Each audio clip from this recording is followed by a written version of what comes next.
Hey there, I'm Sasha Souza, and I have been in the creative events industry for over 25 years as a CEO of Sasha Souza Events, producing some of the most trend-setting and creatively colorful events that you've seen in magazines, online, and in books. I'm also the digital CEO, course creator, mentor, and I serve the creative event industry through my Creative Collective monthly membership. I am excited to have you join me for the podcast for creatives, where I can share the biggest lessons and the biggest wins of my business and of my creative friends. Let's go. Alrighty, guys. So today is a toughie. Welcome to the podcast for creatives. We are going to talk about something something called incongruent, which if you don't know the definition of congruent, I'll go ahead and give you that straight up from Webster's dictionary that basically says the definition of congruent is something that agrees with or is in harmony with another. So obviously, to be incongruent means that you are out of harmony or that two sides do not match. And that is what we're talking about. And it is a really painful story for me, but I feel like so needs to be told because it speaks to how we treat each other in the industry and how we talk about each other and how we respond in a moment and really like how we make people feel. Because as I sit here 10 years after this, 10 and a half years after this dinner I'm going to tell you about, it is that one word, incongruent, has changed my entire personality and in how I see myself within the industry of the event industry. And so this is crazy. So I was speaking at a conference in Las Vegas, and it was 2010. And the conference was, I think it was earlier in the year. And I remember that about a week prior, I received an amazing email from somebody that I have to this day such incredible amounts of respect for. And she was getting together a roundtable dinner of who she felt were thought leaders in our industry and people who were top of their game, doing great things, should meet each other, should really spend some time together and would benefit from that relationship. It was fantastic. And she's a great connector to this day. She does a fantastic job at that. So I accept when I see who's on the guest list, especially, but it was just an honor to be invited. And that, what I consider to be a very high profile dinner, was me and 6 other people. It was the host, the person who had done the inviting. Again, I think she's amazing and she does an incredible job at networking with people and getting people to kind of understand who they are. Magazine editor. It was a CEO of a very large design house. It was another person who runs a separate conference who was there. It was another industry leader who's out of the country. There was another event designer and me. And I know I'm being vague just because it's the right thing to do. But for all intents and purposes, it was me and 6 people that I really looked up to and couldn't believe I was lucky enough to be sitting at this table with them, because that was a dream for me to be included. That's always what I've wanted, no matter what it is, whether it's submitting a proposal to a potential client or being considered for a spokesperson role or being considered for a speaking engagement. I want to be considered with the top people. I know I'm not always going to get it, but I definitely want to be considered. And so I felt very considered because I had just written my first book. It had just published a month or 2 prior. I had some book signings that I was doing. I had I had, I think, 2 or 3 speaking engagements. And I was so excited because this is now starting to be my dream. And it was what I always wanted to be able to do, is write a book, a couple books, teach people in the industry, be considered a thought leader or a trendsetter, an influencer, whatever your term is that you want to put on that. But I wanted to be there. And so I accepted this dinner invitation immediately. And I was traveling with a couple friends of mine. And I remember, because we were staying at the Cosmopolitan, it was brand new. The hotel was brand new. It was amazing. And we had dinner scheduled for the Win at this really cool restaurant where the walls changed. Like, they spun around and changed decor. It was so neat.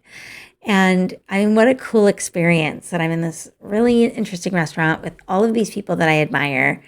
And I get to sit there and talk to them and get to know who they are. And so there was no rhyme or reason to the seating. We all just sat down, wherever we were. And I remember getting really dressed up for it because, not like, in a ball gown, but I was definitely, dressed because this is exciting for me. And, I have my hair and makeup done, and I come and I sit down, and I sit down next to one of the event designers, a gentleman. And it's between, I think the host is on my left, and I have this event designer on my right, and then it's round table, so there's people scattered, but I'm mostly talking to the gentleman on my right. And I say to him, this isn't like Facebook for me was like early days. And I remember back then that you could request somebody's friendship and you could sort of see what was on their wall. It was a bug where you could ask them to be friends. You got access to the wall, but you couldn't comment or like anything. But you could see what they were doing. And then once they actually accepted you as a friend, then you could comment, you could like, and things like that. And so I guess I requested to be friends. I was friends with him. And I said, oh, God, I saw your trip. I saw that you took this amazing trip to South America. And I've been where you were. And I had the best time. And it has been a number of years. But it took me back. And I was saying how much I was jealous of the images that he was posting, how much I really, enjoyed living vicariously through what I was seeing on his wall. And I said to him, I wanted to comment and say to you, oh my God, I love that waterfall. Or, oh my God, I love that part because I actually went there for drinks one night. Or, oh, did you go here? I said, but I wasn't able to comment on them. And I said, but I wanted you to know that I really wanted to comment. And I'm not sure why I couldn't comment. And he looks me square in the face. And just, I hadn't had enough drinks for the conversation that I was about to have. And he looks me square in the face and he says, we're not friends. He says, we were friends, but I deleted you. And I mean, I don't consider us to ever be friends. And I was like, what? I was shocked, gobsmacked, like I got hit in the face with a ton of bricks. And I'm starting to go through like all of the stages of like grief, basically, like shock and awe, right? I'm surprised. I'm sad. I'm going through all of these like emotions really, really quickly because I don't know why or what I had done that would have made this person that I felt really was somebody that I looked up to. What would make them feel this way about me? And he says, I said, I didn't know. I'm sorry. I didn't realize. And he said, listen, I'm just going to tell you that who you are on stage and who you are in your books and who you are online is not, he said, it's incongruent with who you are on Facebook. Who you are on Facebook is snarky, and he said, I think you talk really poorly about your clients, and I think that you're rude.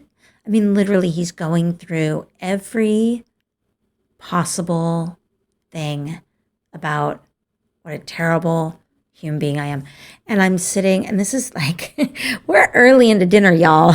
We are like, maybe like first course at this point. And I'm sitting right next to him, and he's telling me all of these horrible things about me, perceptions that he has about who I am. He says, you talk so poorly about your clients. And I said, I don't have a clue what you're talking about. I am so sorry that you feel that way. I honestly don't know what to say, because I'm trying to think of what posts I might have posted that would make you feel like that. Now, let me just say this. Like, I have a lot of stuff that I am on Facebook. Anybody who is friends with me on Facebook right now knows I am hyper politicized. I am very opinionated. I give a lot of, I give a good amount of snark, and that's like, that's okay. That's who I am. I've learned. But he's saying that I am incongruent somehow with who I say I am. And he said, all I know is that I saw posts where you were talking bad about, this person was, unkind, or this person was, he had all these terms for it. And I said, I'm sorry, I'm going to stop you right there, because I'm getting divorced. And I suspect that what you're reading and what you're seeing are posts from my pending divorce. And I don't know what else you might be reading. And he said, well, regardless, it comes off like you're talking about your clients. And I don't like that. I think it's unprofessional. And, I'm not going to be a part of it. And I was like, I totally understand. I am sorry you feel that way. Certainly, it is not my intention to make anybody feel that I am not the same human being. And, thank you very much for the feedback. And I'm almost in tears, because I'm sitting there with all of these people that I love to know, and I'm shocked, just shocked. And I couldn't believe that unkindness would come at that dinner table. But we finished dinner. I end up having a really wonderful time talking to the person on my left. And for the balance of the evening, I get up, I leave, I go back to the Cosmopolitan. I go up to my room. I'm crying by that point. I'm actually sobbing. I'm so upset. And I go up to my room, and I open up my laptop, and I'm traveling with some friends, and they want to go out. And I'm like, I got work to do. And I get on Facebook, and I deleted like 650 people off my Facebook. It was like mass cash, right? It was like, bye girl, bye girl, bye girl, bye girl, right? See you later. Don't know you. Never met you. Have no idea who you might be. And it was horrible, because I went through, and if you hadn't had dinner with me, or if I wouldn't have you over for Sunday dinner, or if I didn't go to high school with you, or you weren't a family member, y'all were out. And looking back, that wasn't the right thing to do. I handled it really, really poorly out of just like complete sadness, scared, scared for my reputation. I thought everybody was laughing at me or telling stories about me that weren't true, and that they were just friends with me so they could watch the shit show, basically. And I was so upset. So during that week, I think it was 3 speaking engagements, and I was doing a fundraiser at a bar for a not-for-profit. And when I was doing that fundraiser, I remember just feeling like I was dying inside. It was everything I could do to mix the cocktails, serve the cocktails, and get people to vote for me, because I was just coming unglued on the inside because of this one person's evaluation of my social media. And I realized as I was going through the week, just a mess. I went to the speaking engagements. It was like standing room only. People were sitting on the floor in the aisles. And I felt disconnected. Like I felt really disconnected from people. And like I would, take pictures with people and feel really, glad when people would say to me, "Oh my God, I just think you're awesome." I would be like, "Thank you so much." And I would think that maybe they were lying. They thought they liked me, but they didn't. And this isn't like a they like me, they really like me, like Sally Field moment. That isn't this at all.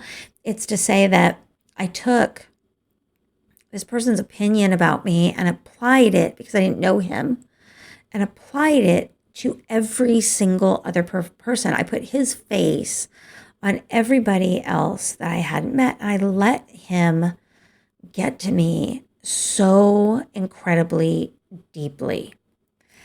And I'm not kidding. It took me years to recover, years to stand up in front of people and do a speaking engagement and not think that they were all thinking I was full of shit.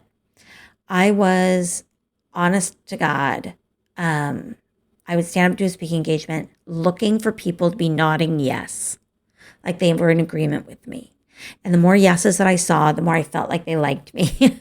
So I guess we all get that from somewhere. But it was such a disruptive time in my career, because I went back and my confidence was zero. I had no confidence to sell an event. I had no confidence to speak at an event. I didn't feel like I had any business talking to people about who they are, what they do, accepting their kudos. It was really, really damaging to me. And it still has some ramifications even today. I have people that I'm not friends with on Facebook now. My Facebook was locked down. It was like being in solitary. If I had like 350 people on my Facebook for the longest time, and I had a list of people who'd asked me to be friends that was 500 deep, because I would never accept anybody to be friends on Facebook. It was so ridiculous now that I look back on it, because I let one person define what I felt about myself. But eventually I started, slowly opening it up. But there were times when I met people at speaking engagements and such, and they would say to me, "We were friends on Facebook, but you deleted me." And I would say, "It wasn't you. It really wasn't you. It was me. And I had a really bad experience. And I am so sorry if I hurt your feelings." And I heard multiple times that people's feelings were hurt over that deletion, that they felt like they had done something, or they had said something that I didn't like, or what have you, whatever that case might be. And I can totally understand that. And so if you are listening to this and you were part of that mass casualty of Facebook deletions back in 2010, it was nothing personal. It was 100% terrible reaction on my part. Instead of coming out of that meeting and saying, "Screw you, dude. You don't know what the hell you're talking about. You don't know me. You're sitting here and you're judging me. Who are you to judge me?" instead of doing that, I went back and just collapsed. And so the whole point of this and the whole point of sharing this the story of me being incongruent is to say that this industry, kindness, it is lacking. And there's no reason to do that and to want to put somebody down for any reason, right? You do you, boo. You do your thing. It doesn't have to be my thing. You do you. So I'm not in the business of judging somebody else's personality or whether or not they are who they say they are. That's not my job. My job is to come out here, tell you stories that can help you, educate you, get you into the Creative Collective membership so you can do better at your business. It's all of those things. It's to create beauty. That's what I do. I create beautiful events. And so having that fear that he instilled in me was really damaging to my career in the long run. But I have to say, about 5 years later, I ended up going to his city for a speaking engagement. And he hosted me and a few other people at his home. And I was shocked as all get out that I was even invited, and I said to him, at that dinner at his home, I think you should know that what you said was really hurtful and damaging. And you know what he said? What are you talking about? He's all, what do you mean? What did I say? I said, you said I was incongruent. Who I show on, my face that I show to the event industry is different than the face that I show personally on Facebook. And he said, I said that? I was like, you did. He's all like, oh, damn. And so I was able to say to him, it was really nothing to him. He was just like, matter of fact, here's how it is. That's why we're not friends. And to me, I took it so, so, so hard. So I just want to encourage you a couple of things. One, you don't have to be friends with everybody. That's okay. You don't have to be friends with me on Facebook. That's okay, right? I won't take it personally, but don't let one person define how you think other people see you. Don't let their jealousy in the moment steal your joy and steal your future for yourself. And while this isn't necessarily a story that applies to everybody, I think that enough people can relate to being told by somebody that they admire that they are less than, that I hope you take it to heart. Know that nobody can dull your shine. Nobody. Only you can. I allowed that to happen. I gave that power to him in that moment. The power that I felt I had, I was very ready to hand it out and say, you're right, I'm nothing. I'm not. People don't like me. Oh my God. What now my reputation is in the toilet. So just don't give people your power at all, ever. Your power belongs to you. Your power doesn't belong to them. No matter what they say, no matter how they feel, no matter what kind of mood they're in about whatever their mood is, it's not your issue. So go out there, be absolutely the best person you can be. Be kind to people. Don't feel like you have to let one person tell you how it is. All right?